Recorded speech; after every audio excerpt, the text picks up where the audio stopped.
దేవుడు సంతోషించమన్నది ఏంటంటే ఒకని జన్మదినమున ఒకరి మరణ దినాన సంతోషించండి. ఆ మరణ దినమే మనకు నిత్య జీవం వచ్చింది, కానీ పుట్టడం వలన మనకి ఏమి రాలేదు.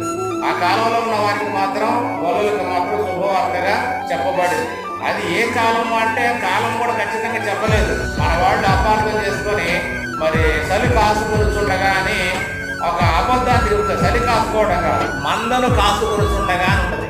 గొల్లలు తమ మందలంటే గొర్రెలు ఉన్నవాడు గొర్రెలు కాసుకుంటారు కదా, దాన్ని మనవాళ్ళు ఏం మార్చారంటే గొల్లలో చలి కాసుకొనిచుండగా అని పెట్టి ఓహో చలికాలం అని చెప్పి మార్చేశారు.